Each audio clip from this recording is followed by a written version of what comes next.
আজকের এই কর্মী সভার প্রধান অতিথি দৌলতপুরের গণমানুষের নেতা সাবেক সংসদ সদস্য দৌলতপুর উপজেলা বিএনপির সংগ্রামী সভাপতি জনপ্রিয় জননন্দিত নেতা আমাদের সকলের নয়নের মণি জনাব আলহাজ রেজা আহমেদ পাচ্চু মোল্লা চাচা বিশেষ অতিথি হিসেবে উপস্থিত আছেন দৌলতপুর উপজেলা বিএনপির নির্বাচিত সাধারণ সম্পাদক আলহাজ বিল্লাল হোসেন চেয়ারম্যান এবং আজকের এই অনুষ্ঠানের সভাপতিত্ব করছেন আমাদের প্রাগপুর ইউনিয়ন বিএনপির বট বৃক্ষ আমার শ্রদ্ধাভাজন অভিভাবক জনাব আসাদুজ্জামান সোনা চাচা সহ উপস্থিত আমার সামনে শহীদ জিয়ার আদর্শ ধারণ করা এক একটি সূর্য সৈনিক সবাইকে জানাই আমার প্রান্তীয় সংগঠন বাংলাদেশ জাতীয়তাবাদী ছাত্রদল দৌলতপুরের পক্ষ থেকে রক্তিম শুভেচ্ছা এবং বিপ্লবী অভিনন্দন। সংগ্রামী ভাইয়ের আমার আসলে বক্তব্য দেওয়ার কিছু নাই।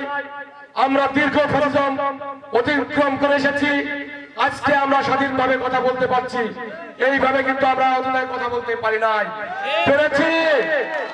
আর একটা কথা বলতে চাই, আমরা দীর্ঘ 16-17 বছর দৌলতপুরে অভিভাবক বলতে শুধু একমাত্র একজনকে পেয়েছিলাম, সেকে দৌলতপুরের রয়্যাল বেঙ্গল টাইগার রেজা আহমেদ পাচ্চু মোল্লা।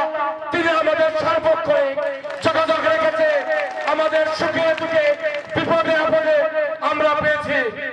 আমরা আগেও বলেছিলাম আপনারা কেউ নিরাশ হবেন না, দৌলতপুরের কান্ডারে রেজা আহমেদ পাচ্চু মোল্লা মনোনয়ন পাবে এবং তার সম্ভাব্য তালিকায় আমাদের প্রাণপ্রিয় নেতার নাম এসেছে। এটাই কিন্তু আমাদের প্রাণের দাবি ছিল। যাই হোক, একটা কথা বলি, আসলে বক্তব্য দেওয়ার সময় খুব কম। বিএনপিকে ভোট কেন দেবেন? এই যে পার্শ্ববর্তী এলাকায় খাল খনন করে গেছে শহীদ প্রেসিডেন্ট জিয়াউর রহমান। আমরা কৃষি প্রধান দেশ, এদেশের শেষ ব্যবস্থা শহীদ প্রেসিডেন্ট জিয়াউর রহমান এনে গেছে, তার অবদান। বিদেশি রেমিটেন্স, বিদেশে যে লোক পাঠানোর যে ব্যবস্থা করে গেছেন আমাদের প্রায়ত রাষ্ট্রপতি শহীদ প্রেসিডেন্ট জিয়াউর রহমান। পোশাক শিল্পের যে অবদান, এই পোশাক শিল্পটাও কিন্তু শহীদ প্রেসিডেন্ট জিয়াউর রহমানের মাধ্যমে সারা বাংলাদেশে আজকে পোশাক শিল্প রপ্তানি করে কোটি কোটি বৈদেশিক মুদ্রা অর্জন করেছে। যাই হোক, এই কর্মী সভার মধ্যে দিয়ে জানান দিতে হবে বিএনপিকে কেন ভোট দেবেন। বিএনপি জনপ্রিয় দল, এ আমাদের এশিয়া মহাদেশের মধ্যে সব থেকে জনপ্রিয় দল বিএনপি। যাই হোক, আমি আর আমার বক্তব্য দীর্ঘায়িত করবো না। সকলের সুস্বাস্থ্য দীর্ঘায়িত কামনা করে আমি আমার বক্তব্য শেষ করছি।